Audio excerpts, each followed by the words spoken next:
विवाह करना, धर्मांतरण करना, ये अवैध है। और बड़े पैमाने पर मध्य प्रदेश में इस तरह की गतिविधियां कतिपय लोग कर रहे हैं। ये बर्दाश्त नहीं किया जा सकता। अपना धर्म छिपाकर अथवा झूठा अभिनय करके, गलत व्याख्या करके अधिनियम विरुद्ध धर्म परिवर्तन किए जाने पर यह कड़ी सजा का प्रावधान किया है। इसमें हमने यह प्रावधान भी किया है कि अधिनियम विरुद्ध 2 या 2 से अधिक व्यक्तियों का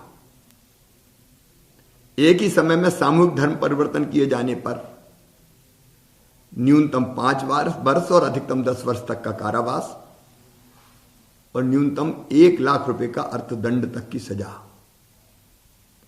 जिस व्यक्ति का धर्म अधिनियम के प्रावधानों के विरुद्ध परिवर्तन किया गया है, उसके माता पिता, भाई बहन इसकी शिकायत पुलिस थाने में कर सकेंगे। पीड़ित व्यक्ति के अन्य सगे संबंधी, कानूनी अभिभावक अथवा दत्तक होने की स्थिति में उनके संरक्षक भी परिवाद के माध्यम से सक्षम न्यायालय से आदेश प्राप्त कर सकेंगे। प्रस्तावित अधिनियम के अंतर्गत दर्ज किए गए अपराध संज्ञेय और गैर जमानती होंगे और इसकी सुनवाई के लिए सत्र न्यायालय ही अधिकृत होंगे। ये अध्यादेश कैबिनेट के माध्यम से पारित करके आज हमारे महामहिम राज्यपाल महोदया को भेजा गया है। सर, कभी काम आज पास किया गया कैबिनेट में, एक क्रांतिकारी फैसला है। हमने अभी तक public service delivery guarantee act, लोक सेवा प्रदाय गारंटी अधिनियम बनाया था, जिसमें तय किया कि कोई सेवा कितने समय में दी जाएगी और कौन अधिकारी उसको देगा। अगर निश्चित समय सीमा में, मान लीजिए 7 दिन में कोई सेवा देना नहीं दी तो 8वें दिन उस पर जुर्माना लगता है और वो जुर्माना हर जाने के रूप में जिसका काम देर से होता है उसको दिया जाता है। लेकिन अब इसमें एक प्रावधान और कर रहे हैं कि अगर 7 दिन में कोई सेवा दी जानी है, 10 दिन में कोई सेवा दी जानी है, 15 दिन में कोई सेवा दी जानी है और नहीं दी गई तो सेवा कंप्यूटर से जनित होकर अपने आप मिल जाएगी, अधिकारी की जरूरत पड़ेगी ही नहीं, अपने आप डीम्ड परमिशन हो जाएगी। मुझे लगता है ये बड़ा क्रांतिकारी कदम है मध्य प्रदेश सरकार का। चक्कर काटने सरकारी दफ्तर से कम हो जाएंगे, निश्चित तौर पर चक्कर काटना भी कम हो जाएंगे, दिक्कतें भी कम हो जाएगी और कोई रख के भी नहीं बैठ पाएगा, समय पे करना ही होगा। मिलावट कितना भी कड़ा फैसला किया गया है। मिलावट एक भयानक अपराध है। खाद्य पदार्थों में, दवाइयों में, यहां तक कि प्लाज्मा के नाम पे, कोरोना वैक्सीन के नाम पर भी ऐसे समाचार मिले।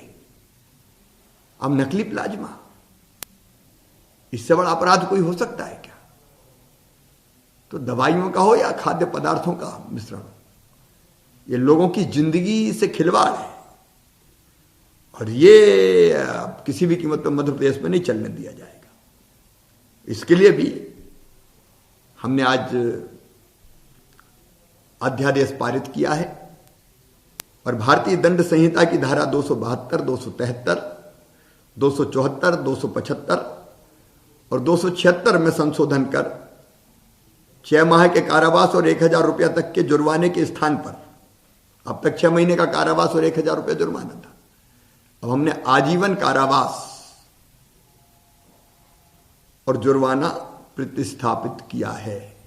मिलावटी को आजीवन कारावास होगा, मिलावट करने वाले मिलावटखोर को। लेकिन इसमें फोकस किया हमने जो बनाते हैं सामान, व्यापारी को नहीं।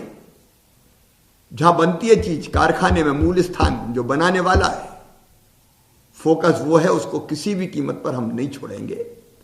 जिंदगी भर जेल में चक्की पीसनी पड़ेगी। नई धारा में एक 273 का जोड़ी जाएगी, जिसमें एक्सपायरी डेट के खाद्य पदार्थ के विक्रय पर 5 साल के कारावास और 1 लाख रुपए तक जुर्माना अथवा दोनों हो सकेंगे। वही लगता है कि मिलावट के खिलाफ जो हमारी जंग चल रही है, उसमें एक कानून एक बहुत बड़ा इसको रोकने का